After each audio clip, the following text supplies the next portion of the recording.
नमस्कार, मैं हूं आशित प्रकाश और आप देख रहे हैं ओटीएस न्यूज। नीट पर सुप्रीम कोर्ट का फैसला आ गया है। नीट को सुप्रीम कोर्ट ने क्लीन होने की रिजल्ट दे दिया है कि नीट पूरी तरह से क्लीन है, किसी भी तरह का पेपर लीक नहीं हुआ है राष्ट्रीय स्तर पर। लेकिन सवाल अब भी उठ रहे हैं। सवाल उठाने वाले हैं नीट की परीक्षा देने वाले छात्र, उनके पेरेंट्स और पूर्व छात्र भी जो पहले से नीट की एग्जाम दे चुके हैं और पढ़ाई कर रहे हैं। ऐसे में कई सवाल हैं जिस सवाल का स्पष्ट होना बहुत ही जरूरी है, क्योंकि सवाल है 24 लाख छात्रों के भविष्य का, उनके मनोबल का। क्योंकि जब इस तरह की गड़बड़ी का मामला सामने आता है तो बच्चों के मनोबल पर असर पड़ता है, उनकी मानसिक स्थिति पर असर पड़ता है।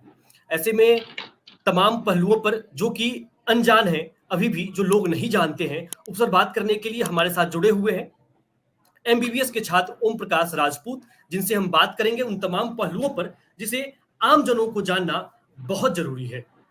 ओम प्रकाश जी, आपका बहुत बहुत स्वागत है ओटीएस पर। समय देने के लिए आपका बहुत बहुत धन्यवाद। Thank you sir. Om Prakash ji, सबसे पहले तो मैं आपसे यह जानना चाहूंगा कि आपने भी नीट की परीक्षा दी होगी, तो आप ये बताइए कि किस साल में आपने नीट परीक्षा दी थी और उस वक्त कट ऑफ क्या रहा था?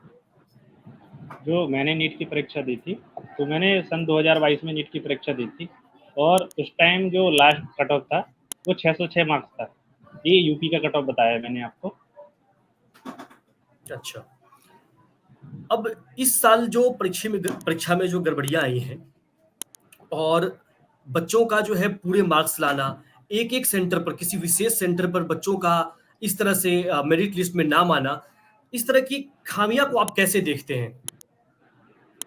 इसमें देखो, एक तरीके से जैसे कि बात की जा रही थी कि सिस्टेमिक फेल्योर नहीं हुआ है, तो मेरे हिसाब से तो सिस्टेमिक फेल्योर है। क्योंकि अब सुप्रीम कोर्ट में ये बात मैं भी लाइव देखता रहा हूँ, सुप्रीम कोर्ट का जो भी चलता रहा जजमेंट का, तो सुप्रीम कोर्ट ने देखो ये बात खुद मानी है कि हाँ पेपर लीक हुआ है, ठीक है। और इसके साथ साथ उन्होंने उससे पहले भी पोस्ट किया था कि अगर 0.001% भी गलती होती है तो उसको सही किया जाए, लेकिन फिर भी इसको सही नहीं किया गया। देखो, लीक होना तो लीक होना कहलाता है, चाहे भले वो 100 बच्चों के लिए हो चाहे वो 500 बच्चों के लिए हो, लेकिन उसको सही नहीं किया गया और कह दिया गया कि नोरी नीट। तो इससे कहीं ना कहीं बच्चों को ये है कि एक तो जो जजमेंट वाला सिस्टम है उससे भी भरोसा उठ जाएगा कि देखो हमने इतनी मेहनत की, बच्चे मेहनत करते हैं उसके साथ साथ उसका पूरा परिवार मेहनत करता है, ठीक है। सिर्फ बच्चा तो परिश्रम करता ही है, उसी के साथ साथ पूरा परिवार भी लगा रहता है। तो कहीं ना कहीं न्याय व्यवस्था से भी भरोसा उठेगा और एजुकेशन सिस्टम तो इतना डाउन हो गया कि क्या ही कह सकते हैं। अब जैसे कि मैं आपको बताता हूँ, जब ये शुरुआत में मामला जब पेपर लीक वाला स्टार्ट हुआ था, तब जो एजुकेशन मिनिस्टर हैं उन्होंने कहा था, उन्होंने मतलब सीधे साफ साफ कह दिया था, कोई भी डिस्कशन नहीं किया इस पर कि कोई भी पेपर लीक नहीं हुआ। लेकिन बाद में यही चीज़ प्रूव हो गई। तो आप इतनी बड़ी पोस्ट पे हैं तो आपको कुछ सोच के कहना चाहिए ना, या तो उस पर आपने पहले से कोई सर्च किया हो, ठीक है, कि हमने अच्छे से उसको सोच विचार के बोला है कि कोई लीक नहीं हुआ, आपने कह दिया कि पेपर लीक नहीं हुआ है और बाद में आप सभी को मानना भी पड़ा कि पेपर लीक हुआ है। बस ये है कि ये प्रूव नहीं हो पाया है कि लार्ज स्केल पे लीक हुआ है। अब यही मैटर चल रहा है बस। ओम प्रकाश जी, इसी पर मैं बात करना चाहता हूं और मामला भी यही है। जब से यह फैसला आया है तब से सवाल यही उठ रहे हैं कि सुप्रीम कोर्ट ने क्या, मतलब ऐसा भी कहा जा रहा है कि सुप्रीम कोर्ट किसी के दबाव में क्या फैसला कर रहा है। मतलब इस पे आप क्या कहेंगे कि क्या न्याय व्यवस्था पर विश्वास की बात जो है वो एक सवाल में तब्दील होने लगा है क्या? हाँ, ये सवाल में तो बिल्कुल तब्दील होने लगा। जैसे बहुत से लोगों को क्या मतलब, मैं तो कहता हूँ यहाँ तक कि मुझे भी ये डाउट है कि देखो, परसों के दिन जो हियरिंग चल रही थी उसमें एकदम क्लियर कट जा रहा था हियरिंग। शायद उस दिन ये हो सकता था कि रीनीट का फैसला आ जाता, भले ही चाहे वो जो सुप्रीम कोर्ट के सीनियर एडवोकेट हैं तो हेगड़े सर, तो उन्होंने मतलब 13 लाख बच्चों के लिए मांग की थी कि आप 13 लाख बच्चों का रीनीट करा सकते हैं जो क्वालिफाइड कट ऑफ को पार कर चुके हैं। और ऐसा 2015 में एआईपीएमटी में हो चुका है 6 लाख बच्चों के लिए, ठीक है। लेकिन तभी किसी ने बीच में ये बोनस मार्क्स वाला क्वेश्चन बीच में डाल दिया, तो डायरेक्शन वो एकदम बदल गई। फिर उसके बाद बोनस मार्क वाला क्वेश्चन ही चलता रहा, उसके बाद कुछ हुआ ही नहीं और कल थोड़ा फैसला आ सा गया कि कोई थोड़ा रीनीट सा मैं नहीं होना चाहूंगा कि चाहिए। आप इसे स्पष्ट करें, ये बोनस वाला जो क्वेश्चन है ये क्या, थोड़ा सा अच्छे से स्पष्ट करें ताकि लोग जान सके। बोनस वाला वो क्वेश्चन ऐसा है जैसे कि आपने मान लीजिए पुरानी एनसीईआरटी से पढ़ा, जिनके पास पुरानी एनसीईआरटी है या जो लोग अपने बड़े भाई बहनों की बुक से पढ़ रहे हैं 2021 से पुरानी, ठीक है, क्योंकि 2021 के बाद नया वर्जन आ गया था। तो 2021 की पुरानी एनसीईआरटी के अकॉर्डिंग ऑप्शन 2 करेक्ट था एटम वाले क्वेश्चन में, 19 नंबर का क्वेश्चन था, 19वां नंबर था क्वेश्चन का फिजिक्स में, ठीक है। और जो नई एनसीईआरटी चल रही थी 2021 के बाद, तो उसके अनुसार चौथा ऑप्शन करेक्ट था। तो सुप्रीम कोर्ट ने ये कहा कि आप एनटीए से पूछा कि आप किसको प्रेफरेंस देंगे, तो एनटीए ने कहा कि हम नई एनसीईआरटी के अकॉर्डिंग क्वेश्चन को सही मानेंगे। तो उस हिसाब से तो सिर्फ एक ऑप्शन करेक्ट होना चाहिए था, ठीक है। तो उस हिसाब से 4 ऑप्शन करेक्ट हो गया, और जो 44 टॉपर थे वो सिर्फ बोनस मार्क्स की वजह से 720 में से 720 नंबर ला पा रहे थे। तो जब उनका बोनस मार्क्स हटेगा तो वो टॉपर हट जाएंगे, ये सीन था उस बोनस मार्क्स का। अब उसमें अच्छा, एनटीए ने ये कहा था कि हमने दोनों बच्चों को, जिन्होंने दूसरा ऑप्शन सेलेक्ट किया या फिर चौथा, हमने दोनों बच्चों को इसलिए मार्क्स दिए हैं क्योंकि शायद कुछ बच्चे हैं जो अपने बड़े भाई बहनों की बुक से पढ़ रहे हैं, वो गरीब हो सकते हैं या अफोर्ड नहीं कर पा रहे, इस वजह से हमने दिया। कल सुप्रीम कोर्ट के फैसला में जो है एक सवाल के 2 जवाब मामले पर भी वो फैसला आया है। अब जवाब जो है वो सही माना जाएगा। इस तरह की लापरवाहियों को आप कैसे देखते हैं? हाँ, वो आप जवाब के लिए कह रहे थे, तो उसमें ये है जैसे कि जब आप क्वेश्चन पेपर सेट करते हैं, ठीक है, तो आपको इन सब चीज़ों का ध्यान रखना चाहिए कि किसी एक क्वेश्चन के 2 आंसर तो नहीं हो रहे, जिससे कि बच्चों को प्रॉब्लम हो। क्योंकि वो बच्चे जिनको दोनों सवाल पता है कि नई एनसीईआरटी के अकॉर्डिंग ये आंसर होगा, पुरानी एनसीईआरटी के अकॉर्डिंग ये आंसर होगा, तो वो बच्चा तो कन्फ्यूज़ हो जाएगा कि वो किस ऑप्शन को चूज़ करे। क्योंकि अगर वो ओल्ड के अनुसार चूज़ करेगा तो न्यू के अनुसार गलत हो जाएगा, अगर न्यू के अनुसार चूज़ करेगा तो वो पुरानी एनसीईआरटी के अकॉर्डिंग गलत हो जाएगा। तो ये आपको ध्यान रखना चाहिए, क्योंकि ये छोटी-मोटी परीक्षा तो है नहीं, पूरे देश के लेवल पे है, तो आपको मतलब इसके लिए बहुत ज़्यादा ज़िम्मेदार होना चाहिए। अब सुप्रीम कोर्ट का फैसला तो आ गया है। आप क्या चाहते हैं कि हाँ, ये जांच जो है जारी रहे? लोगों जो बच्चे हैं उन्हें न्याय कैसे मिले? इस पर आप क्या सोचते हैं?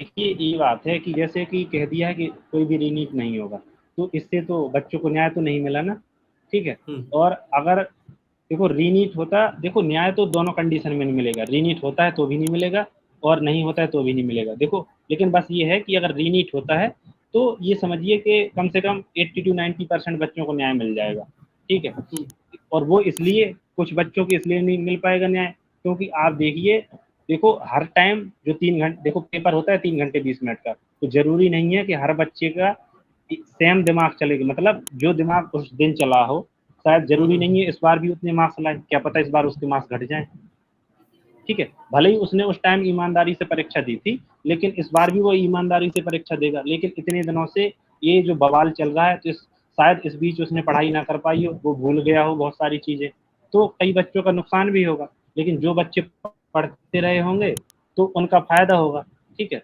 तो मतलब फ़ायदा ज़्यादा का होगा लेकिन नुकसान कम का होगा। तो कहीं न कहीं अगर रीनीट होता तो ज़्यादा लोगों को फ़ायदा होता, लेकिन अब रीनीट नहीं हुआ है तो मोस्टली लोगों का नुकसान ही है। अब इसमें, अब आप पूछिए और कुछ। ओम प्रकाश जी, नीट का परीक्षा आपने भी दिया होगा, आपको बहुत अच्छे से ये चीज़ पता होगा। जब इस तरह की गड़बड़ियाँ सामने आती हैं, तो पेरेंट्स पर, बच्चों पर क्या असर पड़ता है? क्या बच्चों के मनोबल पर क्या असर पड़ता है? थोड़ा इसे बताएँ हमें। अब देख, अब इसमें ऐसा है जैसे कि जब ये सामने आता है कि आपकी परीक्षा में धांधली हुई है और कहीं न कहीं ऐसे स्टूडेंट घुस गए हैं जो फ्रॉड करके घुस गए हैं, तो बच्चों का मनोबल एकदम डाउन हो जाता है कि सोचो हम दिन-रात मेहनत करते हैं, ठीक है? और हम अच्छी रैंक, जो हमें एक बहुत अच्छा कॉलेज मिलता है इस रैंक पर, अब सोचो उन्हें एक बहुत घटिया कॉलेज मिलेगा। घटिया देखो, इन द सेंस घटिया मतलब ये नहीं है कि एकदम घटिया, ठीक है? उसका मतलब ये है कि जो रैंकिंग होती है कॉलेज की वो तो लो हो जाएगी ना, तो उसकी जो उम्मीदें थी वो पूरी टूट जाती हैं। वो एकदम, मतलब कई बच्चों के तो सपने ही चूर हो जाते हैं जो बाउंड्री लाइन पे हैं, वो सोच रहे थे कि हमें कॉलेज मिल जाएगा रिजल्ट आने के बाद, लेकिन जब रैंक देखी, मतलब जब रैंक देखी तो पता चला कि ये तो बहुत ज़्यादा है। तो उन बच्चों ने जो सपना देखा होगा कि मेरे इतने नंबर आ रहे हैं आंसर शीट से मिलाने के बाद, उनका तो सपना चकनाचूर ही हो जाता है। वो बहुत ज़्यादा एकदम डिमोटिवेट हो जाते हैं, और इसी के साथ-साथ आपने देखा होगा बहुत से बच्चे सुसाइड कर लेते हैं, ठीक है? तो इसमें मैं उन सभी से यही कहना चाहूँगा, देखो आप सभी ने अपना बेस्ट दिया है, आपने अपना 100% दिया। कोई भी बच्चा बाहर तैयारी करने जाता है, उसके माता-पिता पैसे लगाते हैं, तो वो ऐसा तो है नहीं कि पैसा बर्बाद करने आया, वो अपना 100% देता है, पूरी मेहनत के साथ तैयारी करता है, ठीक है? लेकिन अब देखो, जब गलती तुम्हारी नहीं है, गलती तो कहीं न कहीं उन लोगों की है जो स्कैमर्स हैं, जिन्होंने ये गलती पूरे ये सिस्टम की है। झोल-झाल किया। अब वही तो अब आप देखिए, जैसे आपने कह दिया गलती सिस्टम की है, लेकिन ये प्रूव नहीं हुआ ना। लेकिन अपने यहाँ तो यही है, जब तक प्रूव नहीं होती तब तक आप कह नहीं सकते। तो आखिर में मैं उन आपसे एक सभी सवाल पूछना बच्चों पे, चाहूंगा। हाँ बोलिए। जी बोलिए ओम प्रकाश। मैं ये कहना चाह रहा था कि जैसे कि जो सभी बच्चे या जो भी मुझे बाद में देखें, अभी देख रहे हों, तो मैं उन सभी से यही कहना चाहता हूँ, और मैं इससे पहले भी कहता रहा हूँ, मैं भी बच्चों को मोटिवेट करता हूँ, मेरा भी चैनल है। तो मैं उन सभी से यही कहते रहा हूँ कि देखो, आपने अपना बेस्ट दिया, आपने अपना 100% दिया, तो दूसरों की गलती की वजह से, चाहे वो सिस्टम की गलती हो, चाहे वो स्कैमर्स की गलती हो, तो उनकी गलती की सजा आप खुद को कभी मत दें। कि आप, बहुत से बच्चे सुसाइड कर लेते हैं, तो कभी मैं नहीं चाहता कि आप दूसरों की गलती की सजा खुद को दें, क्योंकि आप तो सुसाइड कर लेंगे, ठीक है, लेकिन उसके बाद जो आपका पूरा परिवार है, फैमिली है, वो पूरी जिंदगी इस दुख में गुजर जाएगी उनकी, कि काश हमने अपने बच्चे को इस परीक्षा की तैयारी नहीं कराई होती, ठीक है। और इसी के साथ साथ उसका पूरा परिवार हमेशा, जब भी इस परीक्षा के बारे में सुनेगा, हमेशा दुखी होगा। तो दूसरों की गलती खुद को दें, क्यों दें। एक सवाल आखिरी में मैं आपसे लेना चाहूंगा, इस पूरे परीक्षा हाँ तंत्र में बोलिए। सुधार के लिए क्या किया जाना चाहिए? आपका क्या सुझाव होगा? क्योंकि ये आए दिन ये पेपर लीक का मामला जो है सिर्फ नीट का ही नहीं, नीट हो, नेट हो या फिर वो किसी भी कॉम्पिटिटिव एग्जाम का हो, पेपर लीक का मामला सामने आते रहता है। इस परीक्षा तंत्र में सुधार के लिए आप क्या बताना चाहेंगे? क्या सुझाव होगा आपका? मेरे सुझाव के अकॉर्डिंग तो ये है, जैसे कि आपने सुना होगा कि नीट के जो पेपर में कुछ जगह प्राइवेट, या तो कह लीजिए प्राइवेट सिस्टम इन्वॉल्व था, या प्राइवेट लोग, कुछ लोग प्राइवेट लोग इन्वॉल्व थे, और उनके पास कम से कम बताया जा रहा था सुप्रीम कोर्ट में कि कम से कम 6 से 7 घंटे के, 6 से 7 दिन के समथिंग शायद उनके पास पेपर रहा है। तो या तो प्राइवेट लोगों को बिल्कुल भी इन्वॉल्व मत करो, क्योंकि प्राइवेट लोगों के ज़्यादातर फ्रॉड होने के चांसेस है ना, क्योंकि वो तो प्राइवेट है, उनको क्या है, उनकी, उन्हें जॉब जाने का भी डर नहीं है।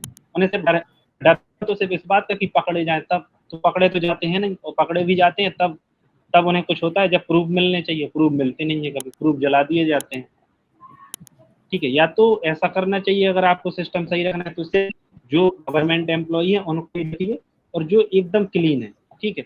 जैसे कि अब आपने देखा होगा जो रिपोर्ट आई थी आईआईटी मद्रास की, तो हम्म। उसमें जो मेंबर थे जिन्होंने जांच की, वो एनटीए के भी मेंबर थे, तो इस पे सवाल उठने लगा था कि शायद उन्होंने पक्षपात किया है, क्योंकि वो उसके सदस्य हैं। तो ऐसा भी होना चाहिए, ठीक है। तो एकदम या तो क्लियर रहें, और जो रहें गवर्नमेंट एम्प्लॉय रहें, क्लीन हो, ठीक है, जिनका एकदम रिकॉर्ड सही है, तो उन्हीं पे विश्वास किया जा सकता है। बाकी, क्योंकि अब देखो, गवर्नमेंट ही करेगी, और कोई तो करा नहीं सकती है। अब बात रही एनटीए की, एनटीए ने ये प्रॉब्लम क्रिएट की, तो इस बार एनटीए से लोगों का भरोसा उठ गया, और सभी लोग चाहते हैं कि एनटीए की जगह कोई दूसरी एजेंसी पेपर ले हमारा। लेकिन बात भरोसे की है ना ओम प्रकाश। अब ये भरोसा, अब जैसे आप कह रहे भरोसा भरोसा भरोसा तो एनटीए से उठ चुका है ना। हम्म, और जी। भरोसा, देखो देखो भरोसे जीतने के कुछ रीजन भी तो होते हैं, जैसे कि बच्चों ने जब मांग की थी, जब पहली बार रिजल्ट आया 4 जून को, तो इतने सारे, जब सोशल मीडिया पे इतने सारे वीडियो बने, इतने सारे लोगों ने प्रोटेस्ट किया, तब भी एनटीए की तरफ से कोई रिप्लाई नहीं आता। मतलब एनटीए एक तरीके से चुपचाप बैठा रहता है, जब तक कि उस पर सुप्रीम कोर्ट का दबाव ना आया या हाई कोर्ट का दबाव आया, तब जाके उसने रिप्लाई देना शुरू किया। तो कहीं ना कहीं आपको कन्वर्सेशन करना चाहिए ना, बच्चों को अगर प्रॉब्लम होती है, कोई आपके खिलाफ कुछ बोलता है, तो आप उसका जवाब दें, क्योंकि आपकी ये जिम्मेदारी है कि आपके बारे में अगर कुछ कहा जा रहा है, आपसे कुछ पूछा जा रहा है, तो आपको उसके लिए जिम्मेदार होना होगा, क्योंकि आप इसी के लिए बनाए गए हैं। आपका काम भी यही है कि उस परीक्षा को कराना, उस परीक्षा में कोई दिक्कत आती है तो उसका जवाब देना। तो इस वजह से ठीक। लोगों का भरोसा एकदम उठता गया है एनटीए से, वैसे तो। ठीक। ओम प्रकाश जी, आपको ओटीएस को समय देने के लिए आपका बहुत बहुत धन्यवाद। तो अभी आप देख रहे थे ओम प्रकाश राजपूत जी को, जो कि अभी एमबीबीएस के छात्र हैं, जिन्होंने हमें बताया इस पूरे नीट प्रकरण के मामले में सुप्रीम कोर्ट के फैसले के बाद ओम प्रकाश राजपूत जैसे और भी छात्र क्या सोचते हैं, और इनका असर, इस तरह की गड़बड़ियों का असर और सुप्रीम कोर्ट के फैसले का असर छात्रों पर क्या पड़ता है, क्या सोचते हैं इसके बारे में। इसी तरह के वीडियोज के लिए देखते रहिए ओटीएस। अभी के लिए बस इतना ही। धन्यवाद।